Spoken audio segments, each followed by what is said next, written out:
You know, back in 2016, a few of us started talking in earnest about the need for housing. Housing as a barrier to student success became, a real issue. And then 2017, the fires hit. And even before the fires, we saw a dramatic increase in rental prices in Sonoma County. We were hearing from students who are commuting all the way from Ukiah, Lake County, and they're putting the carbon footprint, right? They're driving, using up gas and time. And we said, we need to build some affordable housing right on campus. It's no surprise that we have very little housing in this county, and then it's almost, even if you can find housing, as a student especially, it's not affordable. I believe that probably around 40% of our students consider themselves to be housing insecure. Insecure is pretty broad, right? It means you don't know where the money's coming for your next rent. You're living on your buddy's couch. You're living in a friend's garage. You're living in your car. You're living on the street. I heard about 25% of our students are homeless or don't have a house, so it's gonna be really big for them.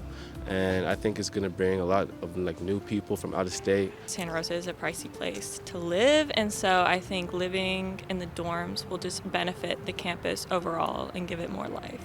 As a community college, we didn't have the money to build a $75 million housing facility. So there's a new thing called public-private partnerships. We lease the land to a private developer. It's a 40-year lease, but they do the financing. It's a win-win. And they're good people. They're gonna do a good job managing our hall, and they're gonna be connected to our team. For students, it'll seem like they're just JC employees, but they're actually working for Witthaus, who's our developer. So it's a 352-bed residential life facility. I want to separate that from a dorm. It may seem nuanced to people, but a dorm is really a place where students live where they don't have support.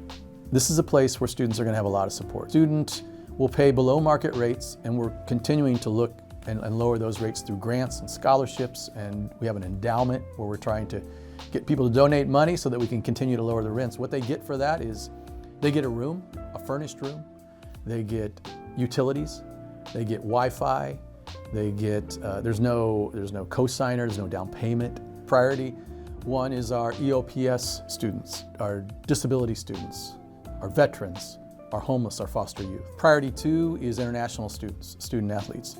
So those students who have 9 to 12 units will be the priority. California JUCOs, they don't really have dorms or anything. So the dorms opening up is pretty big for the team. I think it's just a good addition to the school, and I also heard not a lot of community colleges in California have that. And so it's kind of a special thing. There are a lot of students that they come here and they can't find a place or they can't afford a place, and so they don't come, they drop out or they don't even start. Those are the students that we really want to reach. We've had at least over 100 applications. We have currently started sending out leases. We're at about 10% pre-leased right now, which is awesome, seeing that we just started this process a few weeks ago. We also received a $15 million grant from the state. We're taking that $15 million, we're throwing it right back into lowering rents. Your double room, which is your classic double with 2 students, is $990 a month. But remember, you get Wi-Fi, utilities. A single room is $1,240. These are the presenting prices, so to speak. It doesn't include any scholarships or grants, which are going to help to lower these. People are talking about it. Students are talking about it. It's exciting to students, it's an opportunity. If this was the first thing right after high school, I'd be yo, I'm dope. I'm ready to go. Let's make it happen, I think it'd be great. I applied for it and they just haven't got back to me, so hopefully. And if it's very successful, we're gonna look at phase 2. I'll say that right here. Okay.